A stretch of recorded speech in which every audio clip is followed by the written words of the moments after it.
დღეს არის შაბათი 20 სექტემბერი საეკლესიო კალენდრით დღეს არის 7 სექტემბერი და დღეს არის ღვთისმშობლის წინადღესასწაული და ამ დღის შესახებ არ გვისაუბრია საერთოდ მთელი ამ ხნის განმავლობაში და დღეს არის ორი წმინდანის ნაწილი გვაქვს რომლის შესახებ უნდა მოგითხროთ და დავიწყებ პირველი მათგანით ეს არის წმინდა გოზელინუსი ტულის ეპისკოპოსი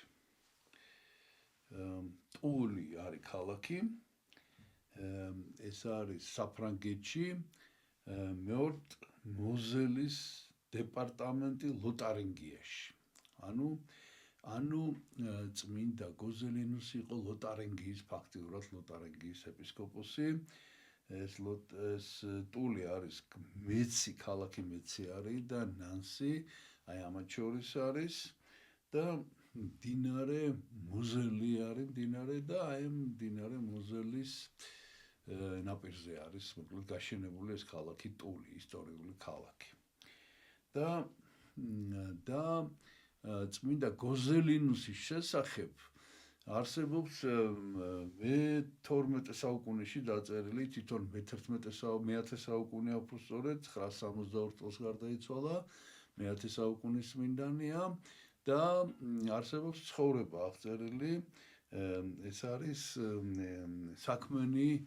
ტულის ეპარქიის საქმენი თუ ტულის ეპისკოპოსების საქმენი ესე ქვია და ესეთი კრებული არსებობს მოკლედ და იქ არის აი იქიდან ვიცით პირველ წყაროც ფაქტიურად შეიძლება ეს ითვლება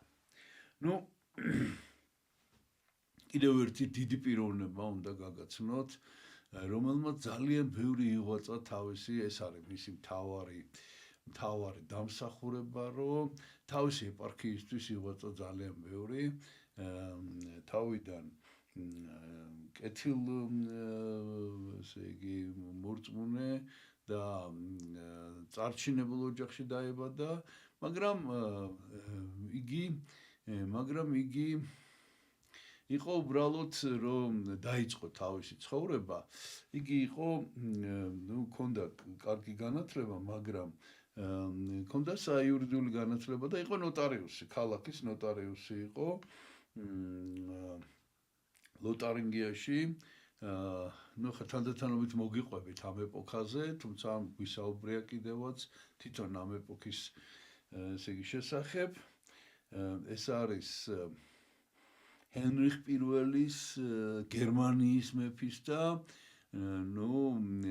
კი დღეს საფრანგეთია მაგრამ გერმანიის სამეფოში შედიოდა ეს ლოტარინგია მაშინ და შემდეგ მისი შვილის ოტო ქართულად ოტო არის ოტო პირველი ოტო დიდი რომელმაც შექმნა რომის საღვთო იმპერია ესე ქვია და აი ამ რომის საღვთო იმპერიის პირველი იმპერატორი იყო აი ეს ეპოქა ჩვენ ამ ეპოქაზე ამ ოტონთა დინასტიის შესახებ გვისაუბრია მოკლედ ესე იგი მაშინ ჯერ კიდევ მეფე იყო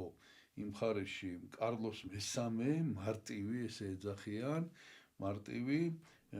რომელმაც იგი მაინდამაინც მის ცხოვრების შესახებ მაინდამაინც არაფერი ვიცით ერთ-ერთი ვიცით ის რომ ის იყო 913 წლიდან იყო ნოტარიუსი და ამ კარლოს დიდმა დაადგინა ტულის ეპისკოპოსად როდესაც გარდაიცვალა ტულის ეპისკოპოსი დროგონი რომელიც 922 წლებში იყო ეპისკოპოსი და აი აქედან მოყოლებული არის იგი აი ტულის ეპისკოპოსი და მოკლედ ორიოდე სიტყვით გეტყვით რომ ეს არის ეპოქა როდესაც ძალიან არ ვიცი რა ვთქვათ მჭიდრო კავშირია თუ ლამის აღრეულია ერთმანეთში საეკლესიო და საერო მმართველობა ეხლა ნახავთ ეს გამოჩნდება ცოტა ხანში და ამიტომ ერთის ხრივ აი მეფე ნიშნავს ეპისკოპოსი ირჩევს თუ ნიშნავს თუ რაღაც და მეორეს ხრივ ეპისკოპოსს ძალიან დიდი საერო უფლებები აქვს და რას ნიშნავს ეს გეტყვით აი როგორ მოიაზრებოდა მაშინ ეს უფლებები აი რაღაც თავისებური ძალიან საინტერესო შეიძლება ითქვას მოდელია თუ არ ვიცი აი მოკლედ ხა აი ფაქტობრივად ამაზე უნდა მოვიყოთ მოკლედ ეს მის კურთხევას მეცის ეპისკოპოსი ესწრებოდა ტრირის ეპისკოპოსი ესწრებოდა ნუ ყველა წესის მიხედვით დაასხეს ხელი და მისი მთავარი ნიშანი მისი მოღვაწეობის იყო ის რომ აი 40 წელი იყო ამ ტულის ეპისკოპოსი და პირველივე დღიდან დაიწყო ესე იგი თავისი ეპარქიის აღშენებაზე ზრუნვა განსაკუთრებით ეკლესია მონასტრები და ასევე ნახეთ როგორც მოგახსენეთ ძალიან ესე თითქმის აი ლამის ზღვარი არ იყო საერო და საეკლესიო ცხოვრებას შორის ერთის ხრივ ეს კარგია იმიტომ რომ ერის ადამიანები ეკლესიურად ცხოვრობენ მაგრამ მეორეს ხრივ აქ შემოდიოდა თვითონ ამ გოზელინის ცხოვრებაშიც ვნახავთ შემოდიოდა საერო ცხოვრების ყოველდღიურობაში საერო ცხოვრება დიდ გავლენას ახდენდა ეკლესიურ ცხოვრებაზე. ასე რომ აი რაღაც თავისებური ეპოქა იყო და ნუ გოზელინუსმა პირველი რაც დაიწყო წესრიგის დამყარება თავის ეპარქიაში და ამასობაში ნახეთ რა მოხდა ესე იგი უკვე გერმანიის მეფე როდესაც გახდა ჰენრიხ პირველი ამან ესეთი გადაწყვეტილება მიიღო რომ აქ კიდევ იყო პრობლემა ის რომ ეს მთავრები ანუ გრაფები ერქვათ მაშინ ამათ გრაფი მთავარს ესე იგი ესენი არ ემორჩილებოდნენ მეფეს მოკლედ და იმისათვის რომ მას ერთიანი მყარი პოლიტიკა ქონოდა სახელმწიფოებრივი ჭირდებოდა ერთგული თავადები და აი ამ სწორედ ამ მიზნით იგი ანიჭებდა ხოლმე ეპისკოპოსებს ანიჭებდა საერო ხედალაუფლებას მაგალითად აი სწორედ გოზელინუს აი ამ ჰენრიხ პირველმა მიანიჭა ესე იგი გრაფის ტიტული, ანუ ფაქტიურად საერო მთავრის ტიტული მიანიჭა და ესე იგი ეს იმას ნიშნავდა, რომ ფაქტიურად საერო მმართველიც ეს იყო თავისი ლოტარინგიის და შემდეგ, როდესაც მისი შვილი ოტო პირველი გახდა, მისი გარდაცვალების შემდეგ, ჰენრიხ პირველის გარდაცვალების შემდეგ, ოტონი, ესე ქვია, გახდა ჯერ მეფე და შემდეგ როგორც მოგახსენეთ იმპერატორი, მან კიდევ ერთხელ დაადასტურა, ესე იგი ეს მამამისის მინიჭებული უფლება და ამ გოზელინის მიმართ და იმ გოზელინზეც არის ეპისკოპოსზე, წმინდა გოზელინზე არის ნათქვამი, რომ ბოლომდე ამ ოტონების დინასტიას მათი ერთგული იყო, მათი პრინციპების, მათი მმართველობის, იმიტომ რომ იქ აჯანყებაც იყო მაწინააღმდეგ და ამან რა თქმა უნდა იმპერატორს დაუჭირა მხარი და მოკლედ ეს. ეხლა შემდეგი საკითხი ეს არის ის რომ აი ეს აჯანყება რაც მოგახსენეთ ეს იყო 953-54 წლებში ლოტარინგიის ჰერცოგი სადაც თვითონ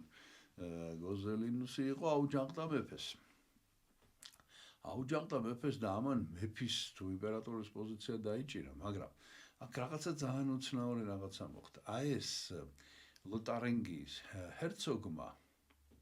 თუ გრაფმა ჰერცოგი, ლოტარინგიის ჰერცოგი. მოკლედ ლოტარინგიის ჰერცოგმა დაიქირავა წარმართები, დანიელები და განსაკუთრებით უნგრელები ეს ის პერიოდია, როდესაც ნუ რა ვიცი, ესე იგი ეს ვიკინგების პერიოდია თუ რაღაცა ეს არის და ეს განსაკუთრებით ეს უნგრელები ნუ აი აწეოკებდნენ ევროპას ჩვენ ამის შესახებ ადრე გვისაუბრია მაგალითად როდესაც ვისაუბრეთ წმინდა ულრიხი აუგსბურგის ეპისკოპოსზე და როგორ ესე იგი როგორ გადაარჩინა მან ქალაქი უნგრელებისაგან და მოკლედ ეს უნგრელები დაიქირავა იმპერატორის წინააღმდეგ და ამან ეს უნგრელებმა მოკლედ ეს ლოტარინგია აოხრეს რა თვითონ თავისი ეს აქაც ნუ შეუკავებელი რაღაცნაირად ძალა იყო, მაშინ უნგრელები არ იყვნენ ჯერ ქრისტიანები. თორე უნგრეთის გაქრისტიანებაზეც გვისაუბრია. მოკლედ ესე იგი დაიქირავეს და ამათ ააოხრეს და მათ შორის ეს ტული, ქალაქი ტული აი ლამის მიწასთან გაასწორეს რა. და აი ხა ნახეთ იმის გამო რომ ეს გოზელინუსი იყო ფაქტიურად ტულის ჰერცოგი, ტულის ქალაქის. მან ესე იგი როგორც ხელისუფალმა, საერო ხელისუფალმა მოახერხა რომ ძალიან მალე აღადგინა ეს ქალაქი. და ძალიან დიდი შრომა გასწია პირველ რიგში, რადგან ესეთი ვითარებაა, ნახეთ რომ ეს არის ჰერცოგი თვითონ, ეპისკოპოსი არის თან ჰერცოგი, მან თავისი საერო ძალაუფლება გამოიყენა ეკლესიის გასაძლიერებლად და როგორ ესე იგი თავისი ერთგული მონასტრების წინამძღვრები დანიშნა. და ფაქტიურად მისი ძირითადი საქმიანობა იყო ძველი მონასტრების აღდგენა და ახალი მონასტრების დაარსება. და აქ მოხდა ესეთი ძალიან საინტერესო რამ, ჩვენ კიდევ სხვა საუბარი გქონია ამ პერიოდში, ეს არის წმინდა ოდონის შესახებ ვისაუბრეთ. ოდონი კლუნის იღუმენი მონასტრის წინამძღვარი, აი ამ ოდონმა რაღაცა ძალიან მნიშვნელოვანი კლუნის რეფორმა ესე ქვია, ეს არის საუბარი 319. ძალიან საინტერესო მოვლენა იყო, რომ ამ ოდონმა ესე იგი დიდი მონაწილეობა მიიღო ძალიან მთელ სამხარეში წესრიგის დამყარებაში. აი იცით ესე იგი გარდა იმისა, რომ ამან ეს მონასტრები აღადგინა და რომ მონასტრებში ერთგული წინამძღვრები დაადგინა, მთავარი მაინც სხვა იყო. მთავარი ის იყო, რომ აი ეს როგორც მოგახსენეთ, საერო გავლენა იყო ძალიან დიდი და ძალიან ესე იგი სერიოზული გარდაქმნა ჭირდებოდა მონასტრებს, რომელშიც საერო სული იყო შეჭრილი პირდაპირ.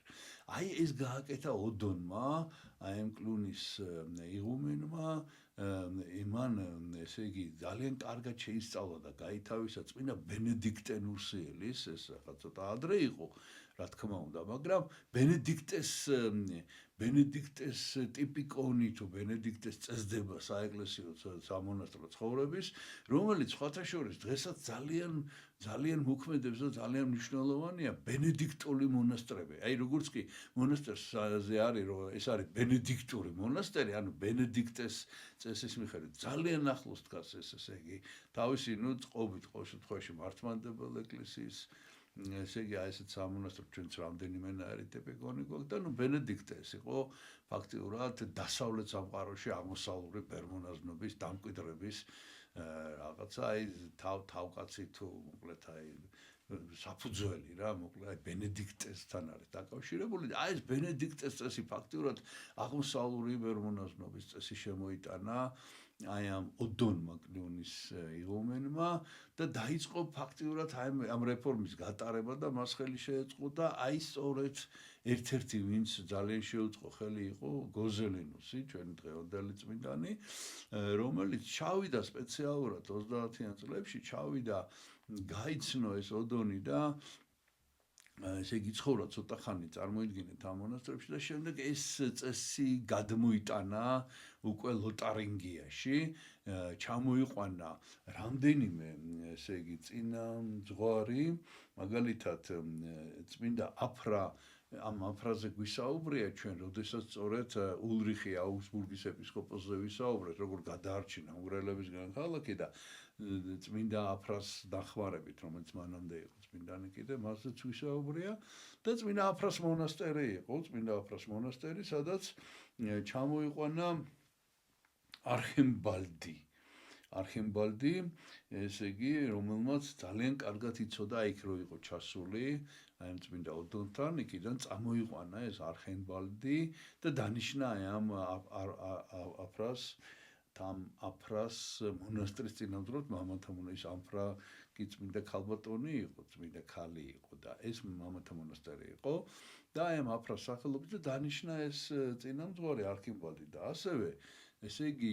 ჩამოიყვანა კიდე სხვა ლუქსეის სააბატოდან ადსონი და ალბერიხი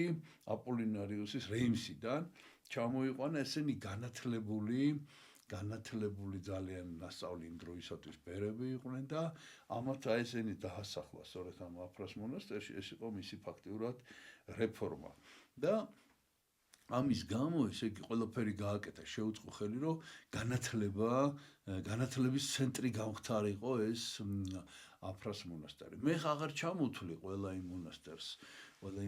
რომელიც მან დააარსა და განაახლა, მაგრამ ფაქტიურად აი თავარი პრინციპი ამისი მოღვაწეობის იყო ის, რომ ეს მონასტრები ფიზიკურად აღეშენებია და განეახლებინა და რომ იქ დაემყარებინა წესრიგი და ესენი გახდა ყველა ბენედიქტური ამ ტიპიკონის მონასტერი, რაც იმას ნიშნავს, როგორც მოგახსენეთ, რომ აი აღმოსავლური ქრისტიანობის აღმოსავლური ბერმონაზრობის პრინციპებზე როგორც ბერები ცხოვრობდნენ, ეგვიპტელი მამები, მერე იერუსალიმელი მამები, აი რაღაც ამდაგვარი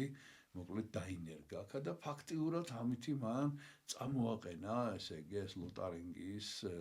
ლოტარინგის ეკლესია და თვითონ ეს მხარე წამოაყენა ფეხზე და ბოლოს მან გააკეთა ესეთი რაღაც. ესე იგი საოცარი რაღაცა ქნა. ესე იგი მეცისეპის როგორც მოგახსენეთ ეს მეცე ახლოს არის ქალაქი. მოკლედ მეცის ეპისკოპოსს მოელაპარაკა, იქ არის ესეთი ადგილი, ესე იგი რომელსაც ქვია ბუქსერია, ესე ერქვა ბუსერო დამ, ეხლა ქვია ამ მონასტერს ესე, მონასტერი ახლა აღარ არის, მაგრამ მან დააარსა ბუსერში. მოკლედ ბუსერი არის ესეთი ადგილი ამ ლოტარინგიაში და ძალიან ლამაზი ადგილია და ეს თხემია თუ რაღაც ამაღლებული ადგილია, რომელიც ეკუთვნოდა მეცის ეპისკოპოსს. აი მოკლედ ამ მეცის ეპისკოპოსს ძალიან მოინდომა წმინდა გოზელინუსმა და მეცის ეპისკოპოსთან ჰქონდა მოკლედ როგორც წერია, ესე იგი ძალიან დელიკატური მოლაპარაკებები, რომ გადამოეცა ეს მიწა, რომელზეც ამას უნდოდა მონასტრის აშენება. საგვარეულო მონასტრის თავისი ოჯახისთვის, თავისი გვარის, ძალშესალაგი რო ყოფილიყო და თან რო ყოფილიყო მონასტერი, დედათა მონასტერი დაარსა აქა და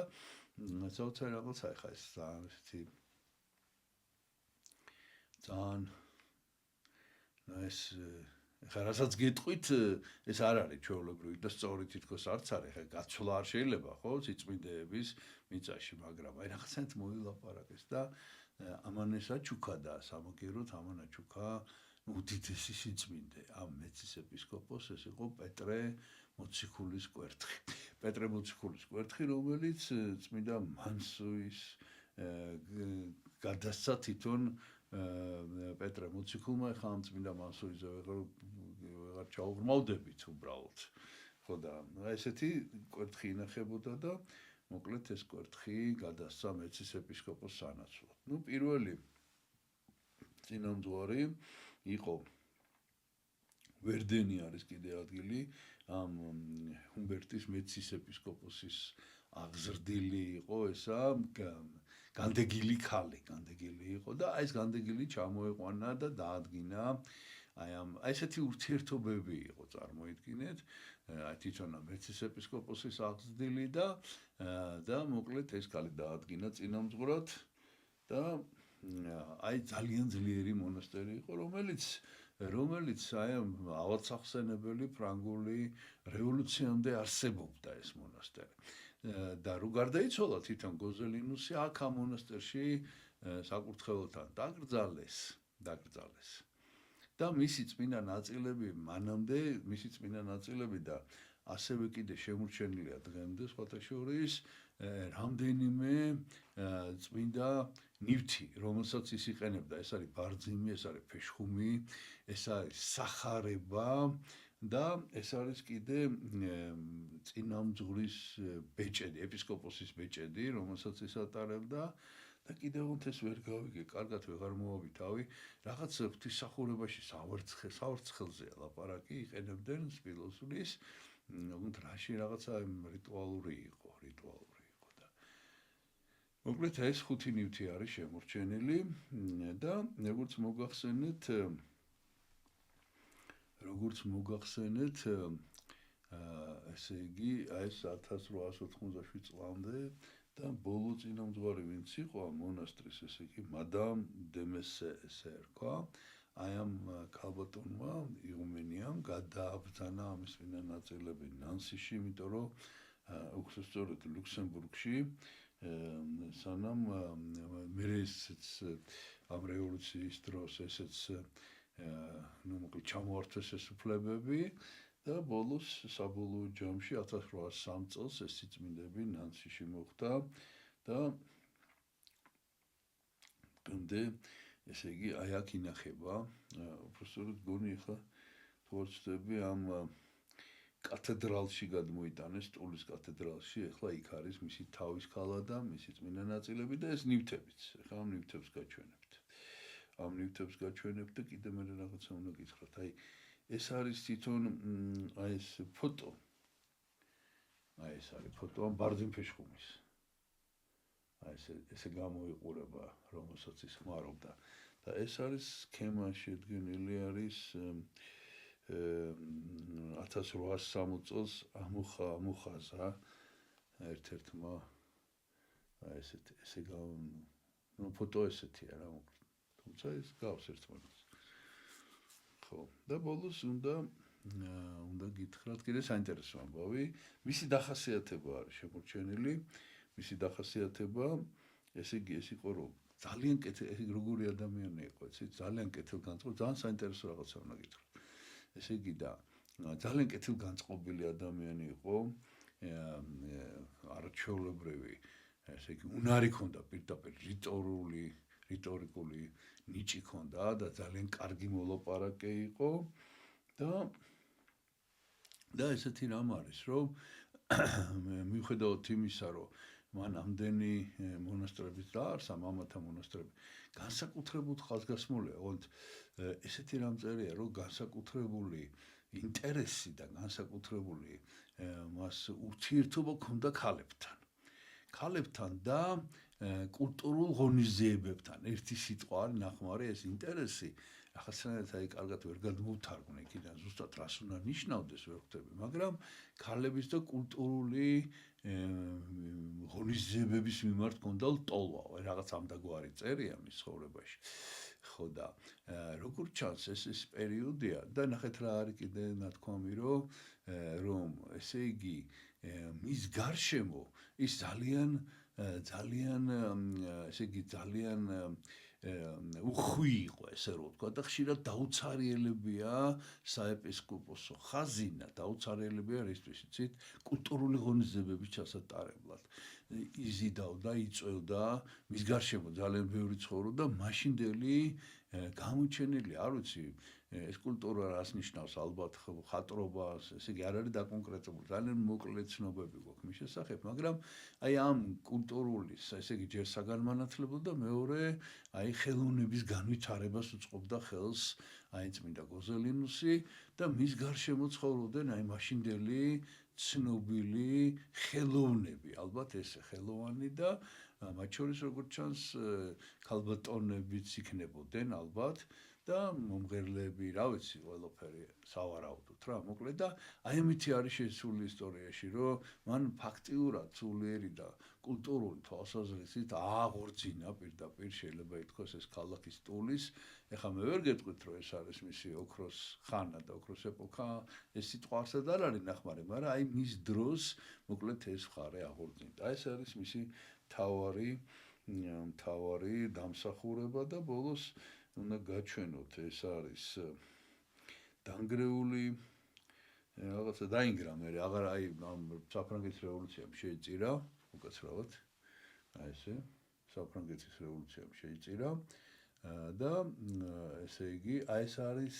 ნანგრევები ეს არის ნანგრევები და ეს ჯვარი არის მისი სადაც მისი საფლავი იყო დანგრეულია ეგ ტაძარი და მისი საფლავი სადაც იყო იმ ადგილზე არის მოკლედ ეს და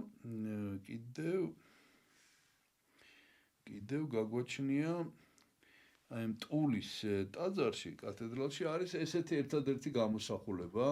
წმინდა გოზელინუსის აი ესე არის ესე გამოიყურება გადიდებულს გაჩვენებთ ახლა ამას აი ეს არის გადიდებული გამოსახულება წმინდა გოზელინუსის. ნუ აი ეს რაც გაგვაჩნია ეს არის და ბოლოს წმინდა ნაწილი გვაქვს ნამცეცი პირდაპირ. აი ესეთი ნამცეცი გვაქვს. აი ხედავთ ხო?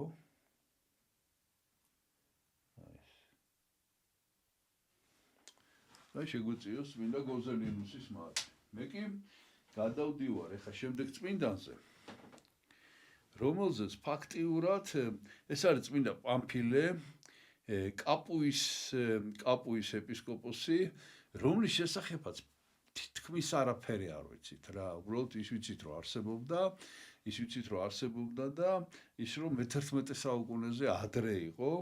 დღეს არის მისი ხსენება და ისიც ერთადერთი რაც ვიცით რომ კიდე კაპუიდან არ იყო წარმოშობით, მეტი არაფერი და ესე იგი მონტე მასიკო ეს არის მთა იტალიაში არის მიძღვნილი ტაძარი აი წმინდა პამფილეს მიმართ და ეხლა წმინდა ნაწილს გაჩვენებთ აი ეს არის მისი წმინდა ნაწილი ესეც ნამცეცი გაგვეჩნია ნიშანი იმისა რომ ნამდვილად არსებობდა წმინდა პამფილე აი მეტი არაფერი არ ვიცით და ამითი ფაქტიურად ამითი დღეს გემშვიდობებით დღეს არის 20 სექტემბერის აეროკალენდრით ღვთისმშობლისწინა დღესასწაულის საეკლესიო კალენდრით დღეს არის 7 სექტემბერი და დღეს ვისაუბრეთ ფაქტიურად წმინდა გოზელინუსით ქალაქ ტულის ეპისკოპოსზე და ვისაუბრეთ წმინდა პამფილეზე რომელიც ვისაუბრეთ ვახსენეთ რომელიც იყო კაპუის ეპისკოპოსი და ამითი გემშვიდობებით ღმერთმა დაგლოცოთ ჩვენთან არს ღმერთი